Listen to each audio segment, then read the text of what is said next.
ఊబిలో పడిపోయి ఉన్నాం కనుక మన యేసు క్రీస్తు యొక్క లేకపోతే దేవుని యొక్క స్వరూపమును, దేవుని యొక్క పోలికను కుంటుపడిందిగా మారిపోయింది కనుక, స్వభావ సిద్ధముగా మనం పాపులమైపోయాం కనుక, స్వభావ సిద్ధంగా మన అంకిత భావం సాతాను వైపుకు, సాతాను రాజ్యం వైపుకు ఉంది కనుక మనం ఆధారము వాడే అనుకుంటాం, మన ఆరాధన వాడికే ఇస్తాం, అలాగే మన అంకిత భావము వాడికే, అలాగే మన అధికారము కూడా వాడికే ఇచ్చేసాం. ప్రభు అంటాడు, అవసరం లేదు నువ్వు ఇచ్చే అధికారం నాకు, నువ్వు నీ దేవుడైనటువంటి యెహోవాను శోధింపటానికి నీకు ఎంత ధైర్యం అని అంటాడు.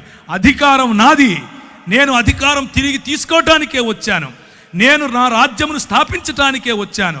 నువ్వు అనుకుంటున్నావు ఈ రాజ్యములన్నీ నీవని, నువ్వు అనుకుంటున్నావు ఈ రాజ్యముల పైన నాకు అధికారం ఉందని, కానీ ఈ రాజ్యముల పైన నీకు ఎవరైతే అధికారం ఇచ్చారో నా పిల్లలు, నా అనుయాయులు, వారిని నేను సాక్షులుగా నిలబెట్టబోతున్నాను, వారికి నేను సంచకరువుగా పరిశుద్ధాత్మనిచ్చి వెళ్ళబోతున్నాను.